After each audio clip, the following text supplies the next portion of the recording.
Pois bem, uma questão inicial a ser enfrentada é sobre o surgimento, a origem da filosofia, de onde vem a filosofia. Na realidade, isso quase que não se discute, mas hoje a maioria dos filósofos, dos estudiosos, entendem que a filosofia surgiu na Grécia, principalmente do século XIX para cá, quando uma série de provas esmagadoras, digamos assim, começaram a surgir por parte da crítica moderna literária, mostrando, provando por documento, pela exegese de não poucos documentos, que a filosofia realmente surgiu e teve origem na Grécia Antiga. É claro que o povo grego tinha paralelos, tinha certas identificações com os outros povos, como, por exemplo, a questão religiosa, na questão das artes, digamos, habilidades técnicas que existem entre os povos, as nações, coisas semelhantes, como a política, por exemplo, o militarismo, as guerras, coisas assim. Mas, no que diz respeito à filosofia, nós estamos diante de algo completamente novo, uma novidade para o mundo, uma novidade que o povo grego descobre, inaugura e, digamos assim, presenteia o mundo, a humanidade. É um legado e que nós devemos estar preparados para entender o que acontece a partir da filosofia. O mundo terá uma nova visão, o logos, a lógica, a razão, inicia e inaugura para o mundo uma nova visão, inclusive que possibilita o surgimento, a origem da ciência como nós conhecemos hoje, por assim dizer. Então, isso, em primeiro lugar, eu acredito que deva ficar bem claro o legado grego da filosofia.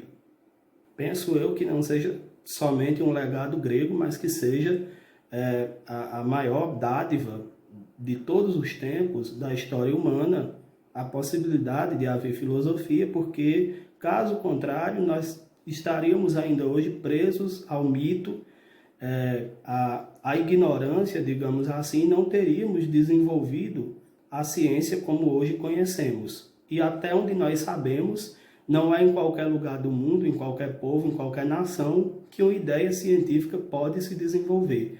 Por quê? Quando nós temos um lugar onde o imperialismo, o absolutismo, a ditadura está ali, habita ali naquele lugar, ideias como a filosofia, como a ciência, como, por exemplo, também a democracia, não podem se desenvolver.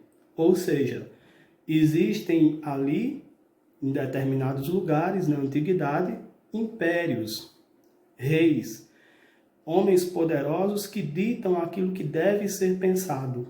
E a filosofia é justamente um senso crítico de olhar a realidade e de, partindo de um pressuposto da lógica, questionar as coisas. E realmente, quando você tinha ali aquela classe de homens poderosos que você encontrava, por exemplo, no Egito, na Babilônia, na própria Grécia, antes de se desenvolver a democracia, esses homens tinham seus dogmas, a sua dogmática, e logo ali qualquer ideia diferente era logo perseguida, era abortada.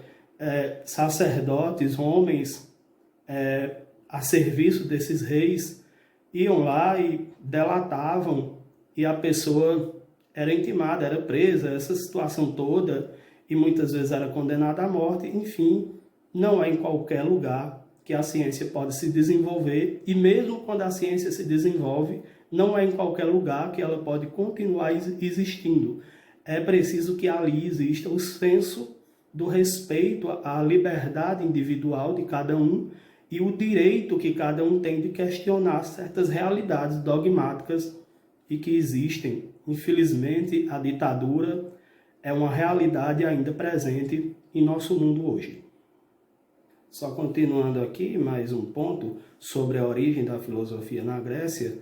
Quando nós olhamos para os filósofos da época clássica, por exemplo, nenhum desses filósofos cita em momento nenhum que tenha recebido algum tipo de conteúdo do Oriente e que lá tenha surgido a filosofia.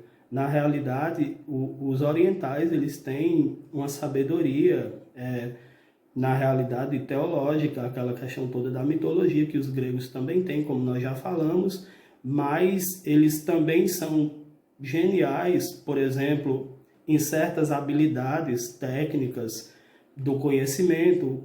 Como nós sabemos, o povo egípcio, por exemplo, eles tinham a matemática, mas como uma questão prática.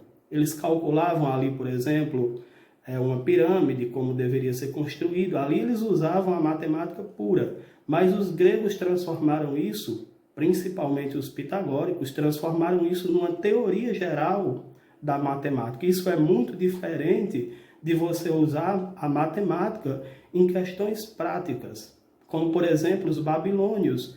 Eles usavam ali a astronomia para prever a rota, por exemplo, dos seus navios, por onde deveriam ir. E isso é um uso prático da observação astronômica. Eles olhavam os astros, mas os gregos transformaram tudo isso, essas questões práticas, eles teorizaram isso. Eles transformaram isso numa teoria geral e lógica, que é a ciência astronômica. Então, o que os gregos têm de diferente é tomar esses conhecimentos, que eram conhecimentos práticos, gerais da humanidade, que muitos povos usavam, inclusive com muita eficiência, como nós citamos aqui, egípcios e babilônios, mas usavam de forma prática, no seu dia a dia, aplicando isso no seu dia a dia, nas suas necessidades diárias. Mas os gregos transformaram isso numa teoria geral do conhecimento, e tudo isso guiado pela lógica, pela razão, abolindo tudo que era mito.